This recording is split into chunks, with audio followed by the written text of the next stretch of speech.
इतनी ईमानदारी है। बोले ईमानदारी भी है, जिम्मेदारी भी है, और समझदारी भी है, वफादारी भी है। तो उन्होंने कहा गुरुजी इस बार लोगों ने हमको चलते समय दक्षिणा दिया, तो आपके चरणों में मैं थोड़ी बच गई है, किराए भाड़ा से वो दे दे। हमने कहा रखो अपने पास।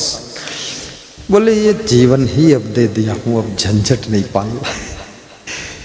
बोले कहीं भी बरामदे में सो जाता हूँ, रूखा सूखा खा लेता हूँ, भगत से मांग नहीं करता हूँ ये चाहिए वो चाहिए, लेकिन आपकी कृपा से सब जगह सब ठीक रहता। ईमानदारी बहुत बड़ी दौलत है। बेईमानी मन में होगी तो थोड़ा मिलेगा, और ईमानदारी होगी तो पूरा सब तुम्ही को मिलेगा। और जिम्मेदारी से काम करोगे तो जो मिलेगा वो तो मिलेगा, बाकी तुम्हारी जिम्मेदारी की आदत जितना चाहोगे उतना मिलेगा जिम्मेदारी से। इसलिए लापरवाह कभी मत रही। परिवार वही चलता है जिसकी लोग परवाह कर। परिवार के प्रति जो लापरवाह हो जाते हैं, बेपरवाह हो जाते हैं, तो परिवार टूट जाता है। परिवार का मतलब है एक दूसरे की परवाह कीजिए, और जहाँ परवाह होती है वहाँ सबकी वाह वाह होती है, और जहाँ परवाह नहीं है वहाँ सब दुखी होते हैं और सबकी आह आह हो। कोई कहता हम परेशान, कोई कहता हम परेशान। एक दूसरे का ख्याल करो, परवाह करो, अपने पति की भी परवाह करो, सही डिसीजन लेकर के काम करो। दो बातें हैं आपके मन में, सर्वप्रथम बेस्ट कॉन्सेप्ट आना चाहिए। कॉन्सेप्ट, थिंकिंग, कोई चिंतन, कोई नई सोच, एक विचार कि ये करूं वो करूं, क्या करूं, जो करूं सो करूं, अब करूं, कब करूं, तब करूं, जब करूं, लेकिन करूं। तो एक सोच आना चाहिए, उसको कॉन्सेप्ट कहते हैं कि मेरे मन में एक कॉन्सेप्ट आया। कॉन्सेप्ट को एक्सेप्ट कर दो, उसके बाद आप डिसीजन ले लो कि करना ही, फैसला ले लिया। डिसीजन के बाद प्लानिंग करो कि कैसे करना है, प्लानिंग करिए उसमें, और प्लानिंग के बाद फिर एक्शन ले लीजिए। एक्शन लेने के बाद फिर रिजल्ट आना शुरू हो जाए। इसलिए भक्त को भी बहुत मेहनत करना चाहिए। भक्त जितना धनवान होगा उतना ही ज्यादा धर्म बढ़ेगा। भक्त जितना संपत्तिवान होगा उतनी ज्यादा समाज में भक्ति बढ़ेगी। भक्ति का अर्थ ये नहीं है कि आप कुछ करना बंद कर दो और गरीब बन जाओ, नहीं, गरीब तो बनना ही नहीं। बड़ा से बड़ा कदम उठाना है गुरु का नाम लेकर।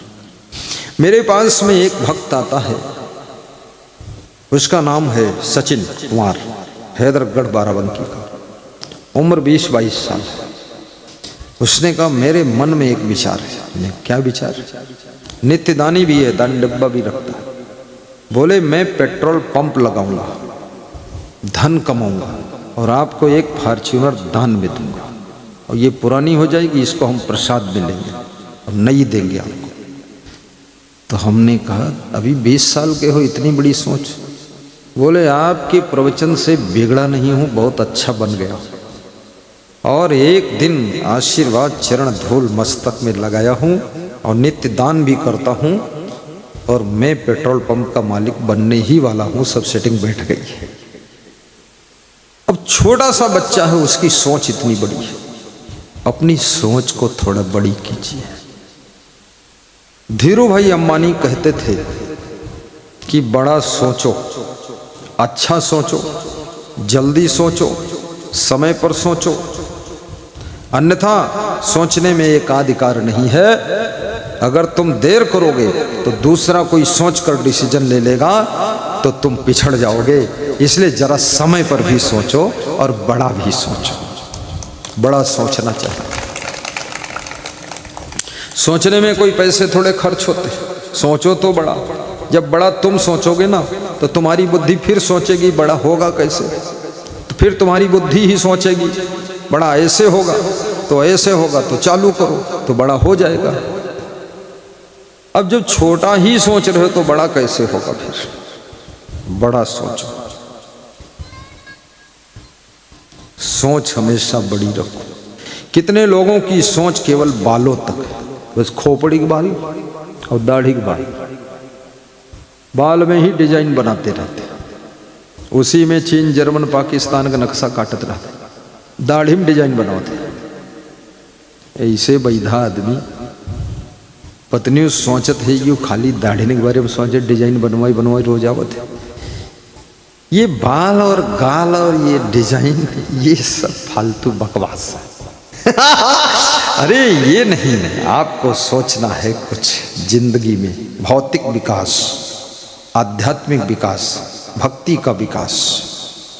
परिवार के लिए सोचो, समाज के लिए सोचो, देश के लिए सोचो, गौ माता के लिए सोचो, संतों के लिए भी सोचो, गुरु जी के लिए भी सोचो, अपने फैमिली के लिए भी सोचो, और मकान के लिए भी सोचो। अच्छा मकान बनना चाहिए। इतनी बड़ी बुद्धि मिली है, इस बुद्धि का क्या करोगे? मर जाओगे, एक खोपड़ी चिता में जल जाएगी, आग में दफन हो जाएगी।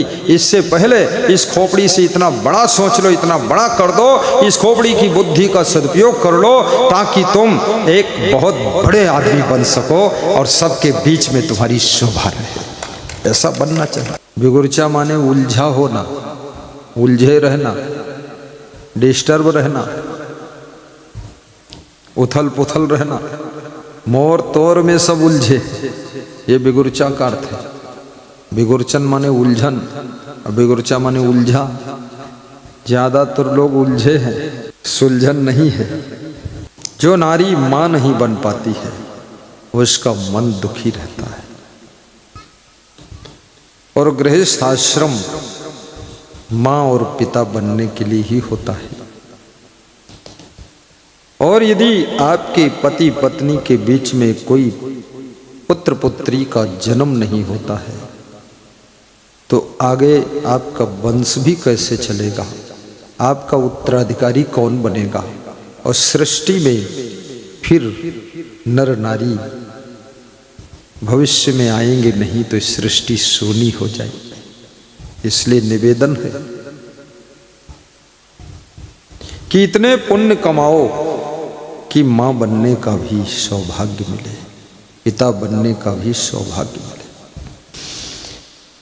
और माता पिता बनने से पहले स्वयं भी संस्कार प्राप्त करो।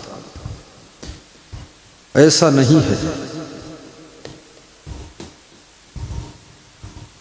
एक शिक्षक से किसी ने पूछा बच्चे को कब से संस्कार देना चाहिए, तो शिक्षक ने बताया बच्चे के जन्म लेने के 5 साल पहले संस्कार देना चाहिए। बोले जन्म ही नहीं हुआ तो क्या संस्कार देंगे? तो शिक्षक ने कहा जो जन्म देने वाले हैं माता पिता, उनको पहले संस्कार प्राप्त करना चाहिए। माता पिता को संस्कारी होना अनिवार्य है, क्योंकि संस्कारी, सुसभ्य, सुभद्र, सुशिष्ट, सुसज्जन माता पिता के द्वारा ही कोई सुंदर पुत्र पुत्री का जन्म होने की संभावना है। इसलिए माता पिता को भक्ति के मार्ग में प्रवृत्त होकर सत्संग में डूबकर उसके बाद बच्चों को जन्म दीजिए और बच्चों को भी सत्संग में ले जाइए। ये छोटे छोटे बच्चे ये सब सोचते हैं। बच्चों की बुद्धि प्रखर होती है, कुशाग्र होती है। बच्चे बहुत कैच करते हैं। बच्चे बड़े सहज सरल होते। बच्चे ऐसे हैं जैसे गीली मिट्टी।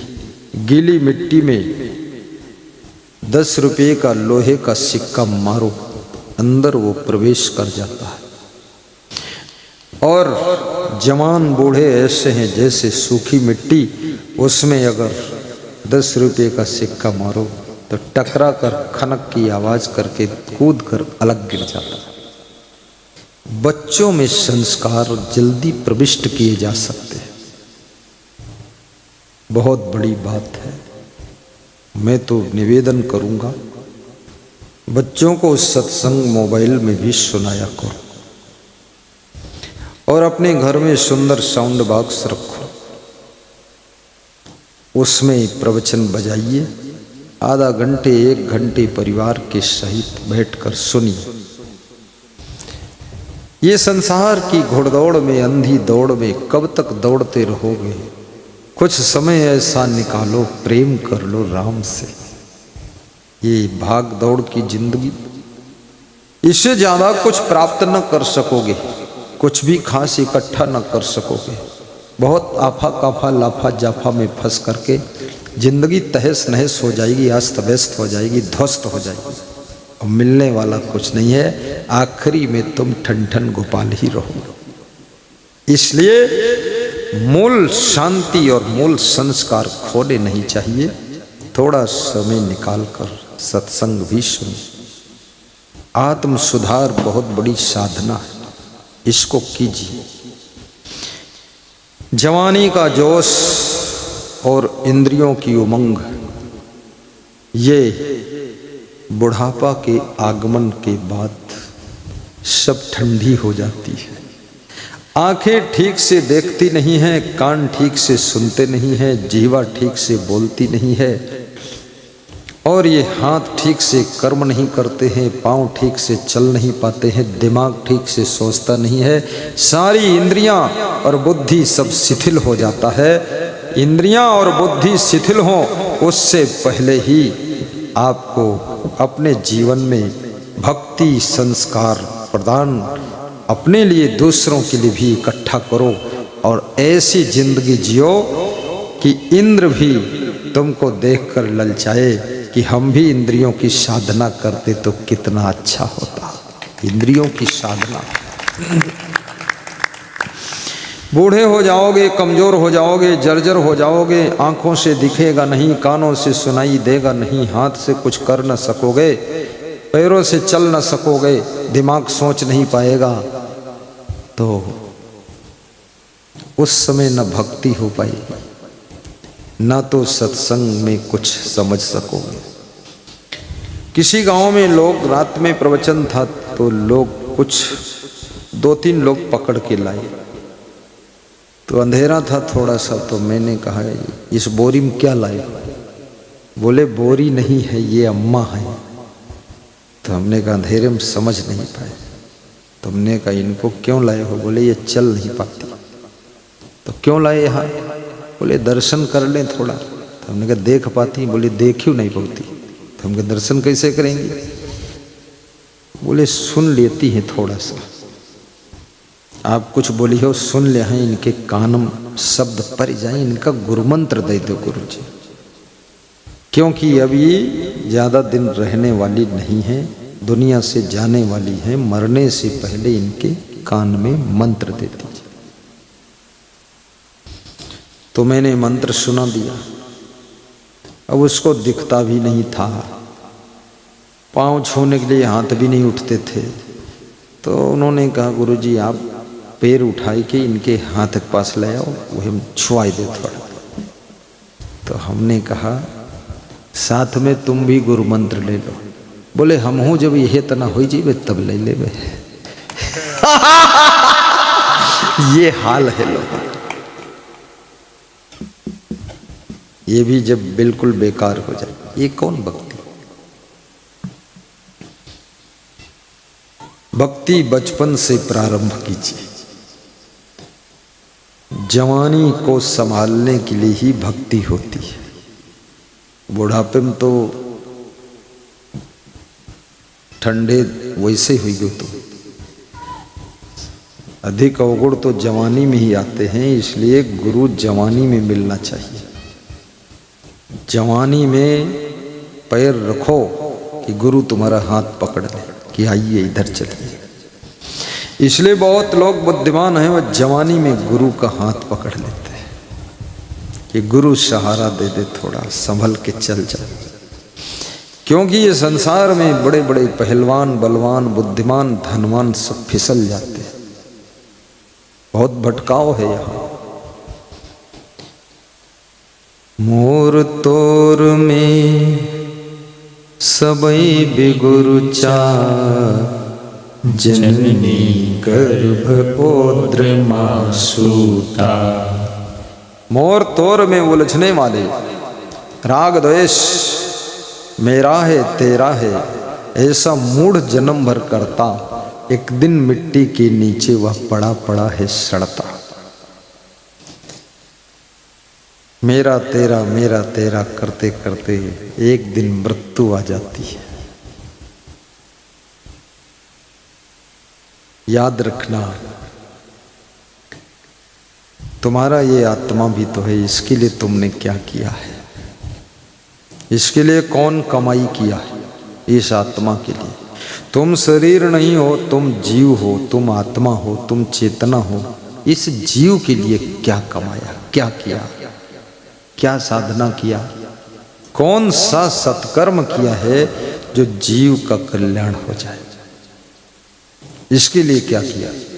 इस शरीर के लिए तो बहुत किया तुमने, इसको तम्बाकू भी खिलाया, पान खिलाया, मसाला खिलाया, मिट्टी गिट्टी खिलाया, और इस शरीर को दारू भी पिलाया, मांस मछली अंडा मुर्गा सब कुछ सब खिलाने के बाद ये बीमार पड़ा है, उठ नहीं पावत। अंडा इसलिए खाई न है कि मुर्गा तना उड़ेंगे, और अंडा खाएगे ऐस परे सड़त है। मुर्गा का मांस खाई कि सवेरे उठ के कुकरों को करवे, मुर्गा खाएगे दुर्गा की पूजा करेंगे।